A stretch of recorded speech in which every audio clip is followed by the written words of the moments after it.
Good morning students, नमस्ते।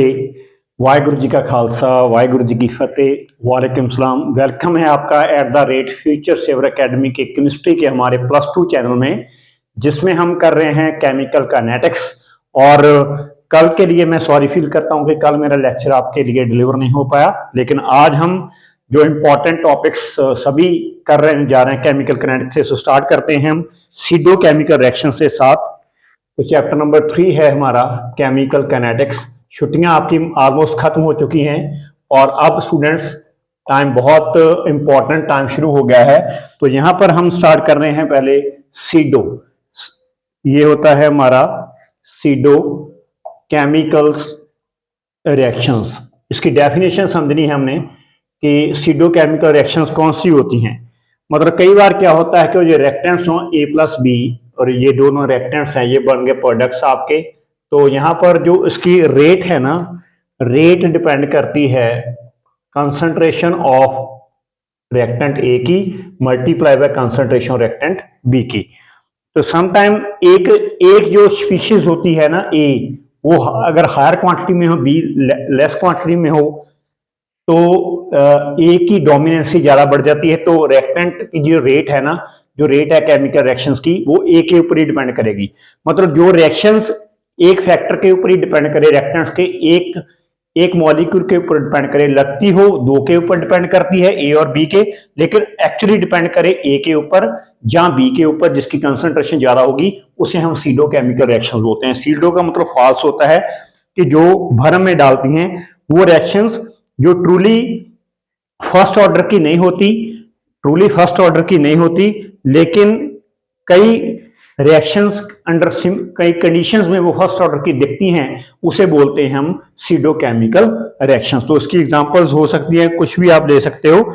और यहाँ पर सीडो फर्स्ट ऑर्डर रिएक्शंस वही होती हैं जो फर्स्ट ऑर्डर की रिएक्शंस शो नहीं होती, लेकिन अंडर कंडीशंस के दरमियान वो फर्स्ट ऑर्डर की रिएक्शंस हो जाती हैं। इसके बाद आता है आपका कोलिजन थ्योरी। बहुत इंपॉर्टेंट थ्योरी है कोलिजन थ्योरी।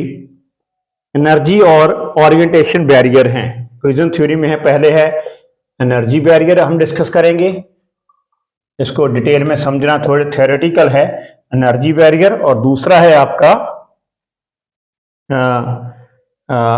ओरिएंटेशन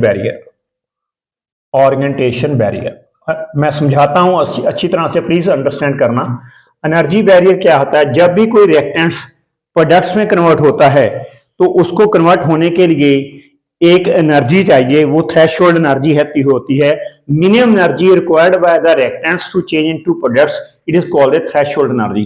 तो every reactant should have the minimum that is threshold energy to change into the products, and that's called a energy barrier. That energy barrier should be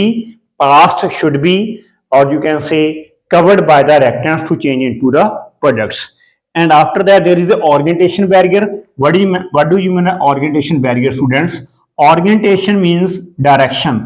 कई बार direction reactants की जो होती है molecules की, वो इधर उधर सामने से नहीं होती, साइड से होती है, वो होती है उनसे ओरिएंटेशन बैरियर। जब ऐसे आप बोल सकते हो, जब ये कोई भी मॉलिक्यूल्स आपके यहाँ पर मैंने ले लीजिए, यहाँ पर NO ये ले लिया, और अगर इसकी डायरेक्शन ऐसे ओरिएंटेशन होगी, ऐसे, इसको दिखा दो आप, अगर इसकी ओरिएंटेशन ऐसे होगी तो यहाँ पर रिएक्शंस पॉसिबल होने के ज्यादा चांसेस हैं। अगर ये पॉसिबल होगी, अगर इसकी जो डायरेक्शन ऐसे होगी, ये ऐसे मैं दिखा रहा हूं, एन की आप एन ले लो, कोई भी, ये ओ भी हो सकता है, कुछ भी हो सकता है, ये एटम्स हैं, ये सर्कल में एटम्स दिखाएं। और अगर इसकी डायरेक्शन ऐसे होगी, जैसे एन यहां पर है, लेकिन ये बन गया, मतलब सामने से एन के सामने हेड ऑन के सामने नहीं है एक दूसरे के, तो वो होगा ओरिएंटेशन बैरियर। तो ओरिएंटेशन बैरियर भी कवर करना पड़ता है। ओरिएंटेशन बैरियर शुड भी सेम होना चाहिए कोई भी रिएक्शंस करने के लिए, उसे बोलते हैं कोलिजन थ्योरी। कोलिजन थ्योरी में एक और फैक्टर आता है कि जब भी रिएक्शंस होती है तो रिएक्टेंट्स के मॉलिक्यूल्स एक दूसरे से स्ट्राइक करते हैं, कोलाइड करते हैं। कोलाइड करने के बाद उसके प्रोडक्ट्स बनते हैं। और कौन से मॉलिक्यूल स्ट्राइक करने के बाद प्रोडक्ट्स बनाते हैं? वो मॉलिक्यूल्स बहुत थोड़े होते हैं, फ्रैक्शनल मॉलिक्यूल, जिनकी रिएक्टेंट्स को प्रोडक्ट्स में बदलने के लिए आवश्यकता होती है, वो मॉलिक्यूल्स की फ्रैक्शन बहुत कम होती है। ऐसे हम कोलिजन थ्योरी को समझने हैं, और वही मॉलिक्यूल्स जो कोलिजन में पार्टिसिपेट करते हैं, वही मॉलिक्यूल्स कोलिजन में इफेक्टिव मॉलिक्यूल्स होते हैं, वो इफेक्टिव मॉलिक्यूल्स ही रिएक्टेंट्स को कन्वर्ट्स में बदल देते हैं। अब इसके बाद है एक्टिवेशन एनर्जी का कंसेप्ट आपका। एक्टिवेशन एनर्जी क्या होती है?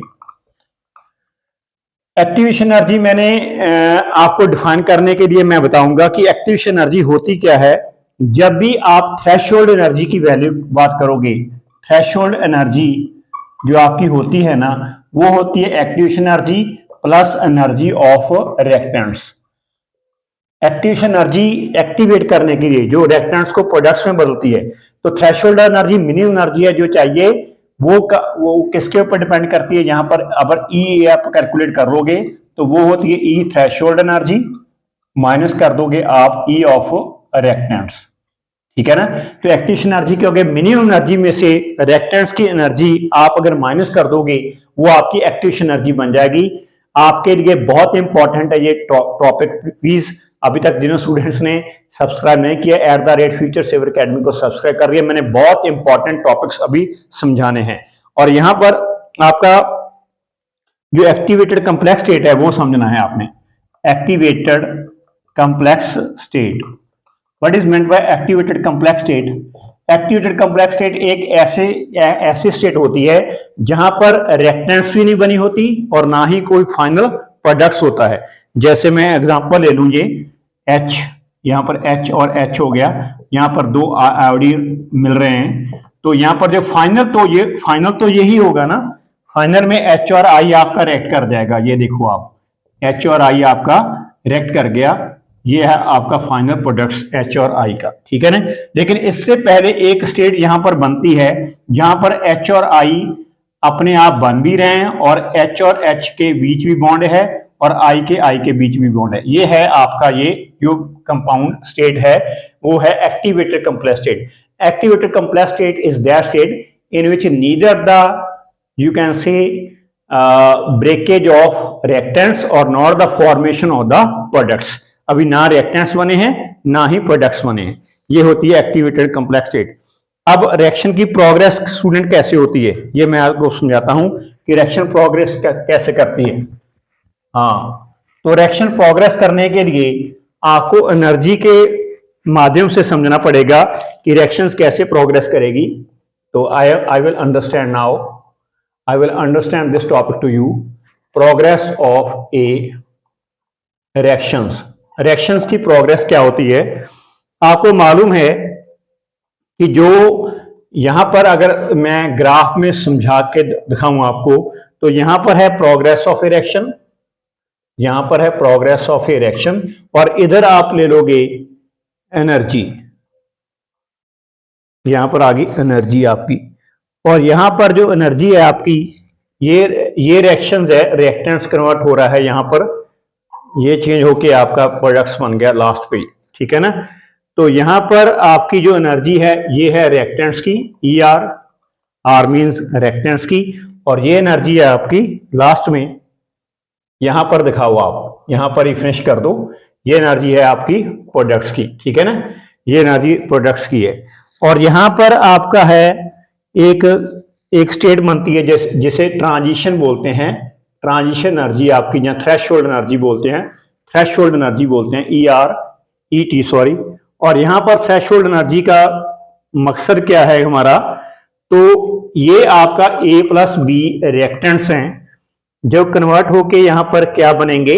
AB प्रोडक्ट्स में बनेंगे, और ये जो गैप है यहां पर एनर्जी का, इतना गैप, इसे बोलते हैं हम स्टूडेंट एक्टिवेटेड एनर्जी बैरियर, इसे बोलते हैं एक्टिवेशन एनर्जी बैरियर। तो ये एक्टिवेटेड यहां पर कॉम्प्लेक्स बनेगा, यहां पर A और B आपका ये बन गया एक्टिवेटेड कॉम्प्लेक्स। तो ऐसे रिएक्शन प्रोग्रेस करती है कि रिएक्शंस प्रोग्रेस करने के लिए हमारे पास A+B, ये है A+B, और B एक और एटम है, तो यहां पर A बन गया A, B ये बन भी रहा है और ब्रेक भी हो रहा है, टूट भी रहा है, ये एक्टिवेटेड कॉम्प्लेक्स है। यहां पर फिर जाकर क्या बन गया आपका ए बी फॉर्म हो गया प्लस बी यहाँ पर अलग हो गया, यहाँ पर ए बी बन गया प्लस बी। तो ऐसे रिएक्शन प्रोग्रेस करती है, इस रिएक्शंस को आप अंडरस्टैंड कर सकते हो, ठीक है ना। इसके बाद स्टूडेंट है आपका बहुत इंपॉर्टेंट टॉपिक आर्हेनियस रिएक्शंस और आर्हेनियस इक्वेशन और एक्टिवेशन एनर्जी कैलकुलेट करनी है आर्हेनियस इक्वेशन से। Very important topic students. तो दो students which have didn't now subscribe the channel, please subscribe the channel and also see the topic at the last.